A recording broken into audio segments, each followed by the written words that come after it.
ഇന്നത്തെ നമ്മുടെ വിഷയം മദ്യപാനം മൂലം ക്യാൻസർ ഉണ്ടാകുമോ എന്നതാണ്. തീർച്ചയായും മദ്യപാനം ക്യാൻസർ ഉണ്ടാക്കും എന്നാണ് ഏറ്റവും പുതിയ പഠനങ്ങൾ പറയുന്നത്. മദ്യപിക്കുവാൻ ഇനി നിങ്ങൾ ആദ്യത്തെ പെഗ് ഗ്ലാസ്സിൽ ഒഴിക്കുമ്പോൾ ഓർമ്മിക്കുക, മദ്യപാനം ക്യാൻസർ ഉണ്ടാക്കും. ഏതൊക്കെയാണ് അങ്ങനെ ഉണ്ടാകുന്ന ക്യാൻസർ? അതിനെക്കുറിച്ച് പറയുന്നതിന് മുൻപ് ഇതുകൂടി കേൾക്കൂ. 1980കളുടെ അവസാനത്തിലാണ് മദ്യവും ക്യാൻസറുമായി ഡയറക്റ്റ് ബന്ധം ഉണ്ട് എന്ന് കണ്ടെത്തിയത്. പിന്നീട് കാലങ്ങൾ കഴിഞ്ഞപ്പോൾ അതിന് ഉപോത്ബലകമായ തെളിവുകൾ കിട്ടുകയും ചെയ്തു. ഇതിനെ സംബന്ധിച്ച് അമേരിക്കയുടെ മുൻ സർജൻ ജനറൽ ഡോക്ടർ വിവേക് മൂർത്തി നടത്തിയ ഒരു പഠനമുണ്ട്. ആ പഠനത്തിൽ പറയുന്നത് മദ്യപാനം ഉപേക്ഷിച്ചിരുന്നു എങ്കിൽ 100,000-ൽ അധികം ആൾക്കാർക്കുണ്ടാകുമായിരുന്ന അല്ലെങ്കിൽ ഉണ്ടായ ക്യാൻസർ ഒഴിവാക്കപ്പെടുമായിരുന്നു എന്നായിരുന്നു. അമേരിക്കൻ ജനസംഖ്യയിലെ പകുതി പേർക്ക് പോലും ഇപ്പോഴും മദ്യപാനവും ക്യാൻസറും തമ്മിൽ ബന്ധമുണ്ട് എന്ന് അറിയില്ല. അപ്പോൾ പിന്നെ നമ്മുടെ നാട്ടിലെ കാര്യം പറയുവാനുണ്ടോ? ഇവിടെയും ആർക്കും ഇപ്പോഴും ഇത് അറിയില്ല. മദ്യപാനം ആകെക്കൂടി ഉണ്ടാക്കുന്നത് ലിവർ സിറോസിസ് പോലെയുള്ള കരൾ രോഗങ്ങളും ഹൃദയ രോഗങ്ങളും മാത്രമാണ് എന്നാണ് നമ്മളിപ്പോഴും വിശ്വസിക്കുന്നത്. അജയ്സ് പ്രസിൻ്റെ പുതിയ ഒരു വീഡിയോയിലേക്ക് എല്ലാവർക്കും സ്വാഗതം. Welcome to Ajay's press. Here what we do is express. ഈ വീഡിയോ നിങ്ങൾക്ക് പുതിയ ഒരു അറിവ് തരുന്നു എന്ന് നിങ്ങൾക്ക് തോന്നുന്നുണ്ടെങ്കിൽ ഇത് പരമാവധി പേരിലേക്ക് ഷെയർ ചെയ്യുവാൻ താല്പര്യപ്പെടുന്നു. മദ്യപിച്ച് വണ്ടി ഓടിച്ചാൽ എന്ത് സംഭവിക്കും? പോലീസ് പിടിച്ചാൽ 10,000 രൂപ പിഴയും അല്ലെങ്കിൽ 6 മാസം തടവും കിട്ടും. ഇത് പേടിച്ചിട്ടാണ് നമ്മളെല്ലാവരും മദ്യപിച്ച് വണ്ടി ഓടിക്കാത്തത്. എന്നാൽ മദ്യപിച്ച് വണ്ടി ഓടിച്ചാൽ ഉണ്ടാകുന്ന അപകടത്തെപ്പറ്റി നമ്മളാരും ബോധവാന്മാരല്ല.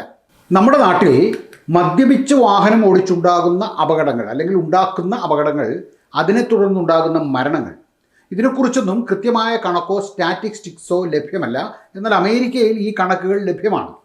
ഒരു വർഷം അവരുടെ കണക്ക് പ്രകാരം 13,500 പേരെങ്കിലും മദ്യപിച്ച് വാഹനം ഓടിച്ച് ഉണ്ടാക്കുന്ന അപകടങ്ങളെ തുടർന്ന് മരണപ്പെടുന്നുണ്ട്. ഡ്രിങ്കിങ് ആൻഡ് ഡ്രൈവിംഗ് അതല്ല ഇന്നത്തെ നമ്മുടെ വിഷയം. അമേരിക്കയിൽ മദ്യപിച്ച് വാഹനം ഓടിച്ചുണ്ടാക്കുന്ന അപകടങ്ങളെ തുടർന്ന് മരണപ്പെടുന്നവരുടെ എണ്ണം ഒരു വർഷം 13,500 ആണെങ്കിൽ മദ്യപാനം മൂലമുണ്ടാകുന്ന ക്യാൻസറിനെ തുടർന്ന് മരണപ്പെടുന്നവരുടെ എണ്ണം 20,000-ൽ അധികമാണ്. ഇതാണ് അവരുടെ തന്നെ കണക്ക്. എന്തോ ഭാഗ്യം നമ്മുടെ നാട്ടിലും ഈ കണക്കുകൾ ഉണ്ട്.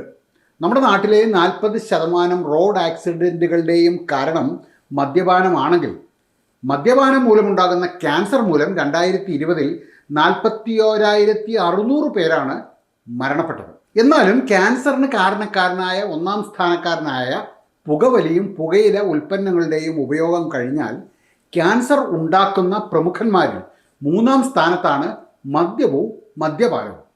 അപ്പോൾ 2-ാം സ്ഥാനത്ത് ആരാണ്? 2-ാം സ്ഥാനത്ത് ഒബീസിറ്റി അഥവാ പൊണ്ണത്തടിയാണ്. ആൽക്കഹോളിൻ്റെ അഥവാ മദ്യത്തിൻ്റെ ഈ ഒരു ഉയർന്ന റിസ്ക് ആർക്കും അറിയില്ല, ആരും പറയാറില്ല. ഇതുവരെയുള്ള റിസർച്ചുകൾ കാണിക്കുന്നത് ഏറ്റവും ചുരുങ്ങിയത് ഇനി പറയുന്ന 7 തരം ക്യാൻസറുകളിൽ മദ്യത്തിൻ്റെ ഉപയോഗം ആ റിസ്ക് കൂട്ടും എന്നാണ്. ഏതൊക്കെയാണ് ആ ക്യാൻസറുകൾ? 1. Breast cancer. World health organisation തന്നെ തരുന്ന കണക്കുകൾ ഇങ്ങനെയാണ്. 2022-ൽ മാത്രം ലോകത്താകമാനം 23 ലക്ഷം ബ്രസ്റ്റ് ക്യാൻസറാണ് ഡയഗ്നോസ് ചെയ്യപ്പെട്ടിട്ടുള്ളത്. ഇതിൽ രേഖപ്പെടുത്തിയിട്ടുള്ള മരണം 6,70,000 ആണ്. ഇതിലെ രസകരമായ ഒരു കണക്ക് കൂടി പറയേണ്ടതുണ്ട്.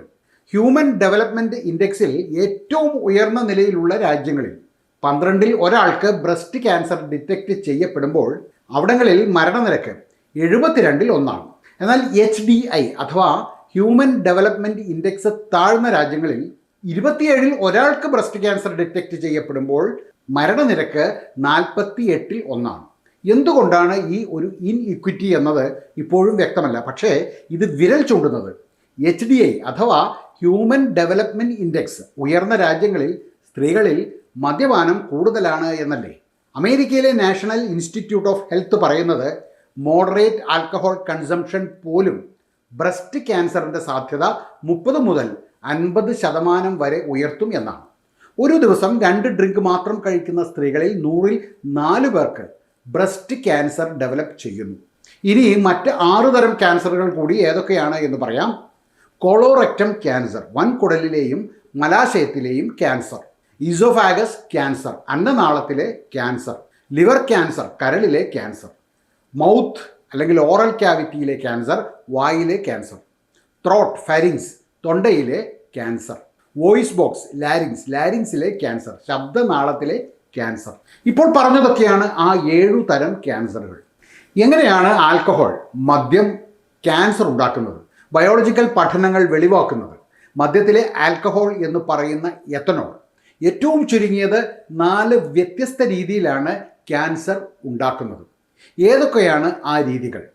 ഒന്നാമത്തെ രീതി, നമ്മൾ മദ്യപിക്കുമ്പോൾ ഉള്ളിൽ ചെല്ലുന്ന മദ്യം ശരീരത്തിൽ അസറ്റാൽഡിഹൈഡായി ബ്രേക്ക് ഡൗൺ ചെയ്യപ്പെടുന്നു. ഈ അസറ്റാൽഡിഹൈഡ് നമ്മുടെ DNA-യുമായി ബന്ധിച്ച് DNA-യെ നശിപ്പിച്ചുകൊണ്ട് ക്യാൻസർ ഉണ്ടാക്കുന്നു. അസറ്റാൽഡിഹൈഡ് ഒരു മെറ്റബോളൈറ്റ് ആണ്. ഇങ്ങനെ DNA നശിപ്പിക്കപ്പെടുമ്പോൾ ആ സെൽ നിയന്ത്രണാതീതമായി വളരുവാൻ തുടങ്ങുന്നു. അതൊരു ക്യാൻസറസ് ട്യൂമർ ആയി മാറുന്നു. ഇതാണ് ഒന്നാമത്തെ രീതി. രണ്ടാമത്തെ രീതി, alcohol reactive oxygen species, ROS, ഇതിനെ ജനറേറ്റ് ചെയ്യുന്നു. ഈ ROS അഥവാ റിയാക്റ്റീവ് ഓക്സിജൻ സ്പീഷീസ് എന്ന് പറഞ്ഞാൽ ഇവർ വലിയ തോതിൽ റിയാക്റ്റീവ് ആയിട്ടുള്ള നിറയെ ഓക്സിജൻ ഉള്ള മോളിക്യൂൾസ് ആണ്. ഇവർ സെല്ലുലാർ മെറ്റബോളിസത്തിൻ്റെ ഒരു ബൈ പ്രോഡക്റ്റ് ആണ്. വേണ്ട വിധം മാനേജ് ചെയ്തില്ല എങ്കിൽ ഇവർ സെല്ലുകളെ തന്നെ നശിപ്പിച്ചേക്കാം. ആൽക്കഹോൾ ഉണ്ടാക്കുന്ന ഈ ROS റിയാക്റ്റീവ് ഓക്സിജൻ സ്പീഷീസ് സെല്ലുകളിൽ ഇൻഫ്ലമേഷൻ അഥവാ നീർവീക്കം ഉണ്ടാക്കുന്നു. ഇത് സെല്ലിലെ DNA, പ്രോട്ടീൻ, ലിപ്പിഡ്സ് ഇതിനെയെല്ലാം ഓക്സിഡേഷൻ കൊണ്ട് നശിപ്പിച്ച് കളയുകയും ചെയ്യുന്നു. ഇനി മൂന്നാമത്തെ രീതി എന്ന് പറയുന്നത് ആൽക്കഹോൾ ഹോർമോൺ ലെവലിൽ ഉണ്ടാക്കുന്ന വ്യതിയാനങ്ങളാണ്. ഉദാഹരണത്തിന് ആൽക്കഹോൾ ഈസ്ട്രജൻ ലെവലിൽ സാരമായ മാറ്റങ്ങൾ വരുത്തുമ്പോഴാണ് അത് ബ്രസ്റ്റ് ക്യാൻസർ ഉണ്ടാക്കുന്നത്. നാലാമത്തെ രീതി, മറ്റ് ഉറവിടങ്ങളിൽ നിന്നുമുണ്ടാകുന്ന കാർസിനോജൻസ്.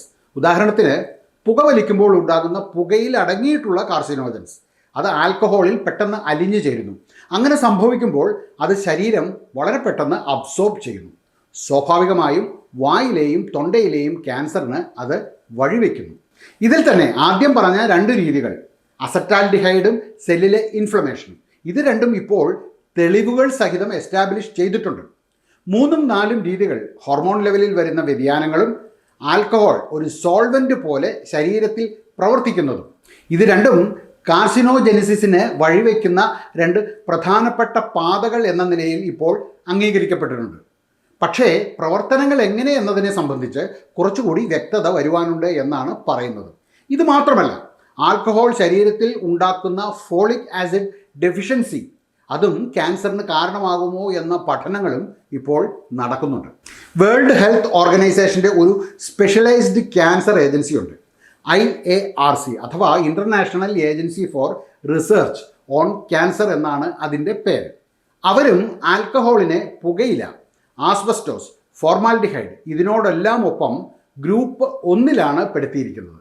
ഒരു വസ്തു മനുഷ്യരിൽ ക്യാൻസർ ഉണ്ടാക്കുവാൻ സാധ്യതയുണ്ട് എന്ന ആവശ്യത്തിലധികം തെളിവുകൾ ലഭിക്കുമ്പോൾ മാത്രമാണ് IARC ഏതൊരു വസ്തുവിനെയും ഗ്രൂപ്പ് 1 എന്ന പട്ടികയിൽ ഉൾപ്പെടുത്തുന്നത്. കൂടാതെ world cancer research fund, American institute four cancer research ഇവരെല്ലാം ആൽക്കഹോളും ക്യാൻസറും തമ്മിലുള്ള ബന്ധത്തെ ഇപ്പോൾ അംഗീകരിക്കുന്നു.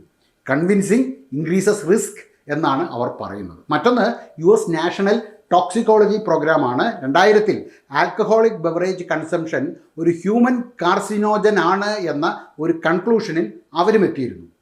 ആൽക്കഹോൾ 7 തരം ക്യാൻസറുകൾക്ക് കാരണമാകുന്നു എന്ന ഇവരുടെ വാദത്തെ പിന്നീട് centres for disease control and പ്രിവെൻഷനും national institute of health, national cancer institute ഇവർ 2 പേരും ശരിവെക്കുകയും ഉണ്ടായി. നിങ്ങൾ കഴിക്കുന്ന മദ്യത്തിൻ്റെ അളവ് എങ്ങനെയാണ് ക്യാൻസറിൻ്റെ റിസ്കിനെ സ്വാധീനിക്കുന്നത്?